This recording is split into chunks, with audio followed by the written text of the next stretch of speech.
भारत ने रचा विश्व में एक और कीर्तिमान। भारत को मिली विश्व की पहली नेजल वैक्सीन। कोवैक्सीन बनाने वाली हैदराबाद की भारत बायोटेक ने बनाई नाक से डाले जाने वाली कोरोना वैक्सीन। भारत बायोटेक और Washington university school of medicine ने मिलकर इसे बनाया। भारत बायोटेक की इस नेजल वैक्सीन का नाम रखा जाएगा इनकोवैक।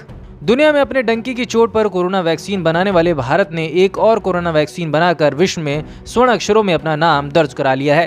कोवैक्सीन के बाद कई वैक्सीन भारत में बनी, वहीं अब दुनिया की पहली नेजल कोरोना वैक्सीन भारत ने बनाकर कीर्तिमान रच दिया है। कोवैक्सीन बनाने वाली हैदराबाद की भारत बायोटेक ने इसे Washington university school of medicine के साथ मिलकर बनाया है। नाक से ली जाने वाली इस वैक्सीन को बूस्टर डोज के तौर पर लगाया जा सकता है।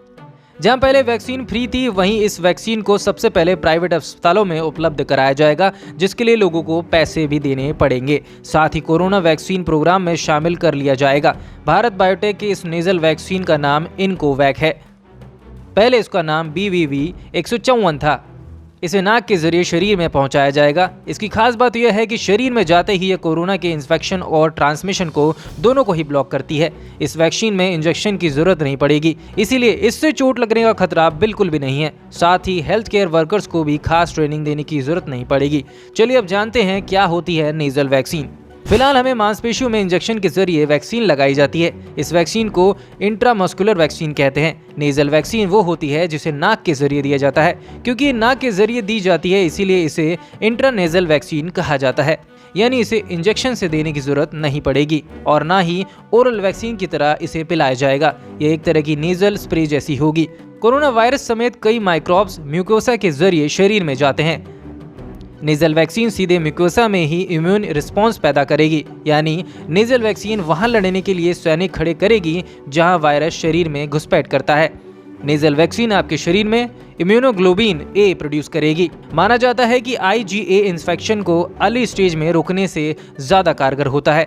यह इन्फेक्शन रोकने के साथ साथ ट्रांसमिशन को भी रोकने में काफी मददगार होगी। देश में अब तक 8 वैक्सीन को मंजूरी मिल चुकी है। ये सभी इंट्रामस्कुलर वैक्सीन है, यानी इन्हें इंजेक्शन के जरिए दिया जाएगा। वहीं BVV-154 इंट्रानेजल वैक्सीन है। अगर इसे मंजूरी मिलती है तो यह देश की पहली इंट्रानेजल वैक्सीन बन जाएगी। अभी देश में स्पुतनिक, कोविशील्ड और कोवैक्सीन लगाई जा रही है। ये तीनों वैक्सीन डबल डोज वैक्सीन है।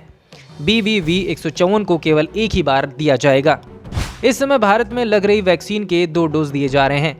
दूसरे डोज के 14 दिन बाद वैक्सीनेटेड व्यक्ति सेफ माना जाता है। ऐसे में नेजल वैक्सीन 14 दिन में ही असर दिखाना शुरू कर देगी। इफेक्टिव नेजल डोज न केवल कोरोना वायरस से बचाएगी, बल्कि बीमारी फैलने में भी रोकथाम करेगी। मरीज में माइल्ड लक्षण भी नजर नहीं आएंगे। वायरस भी शरीर के अन्य अंगों को नुकसान नहीं पहुंचा पाएगा।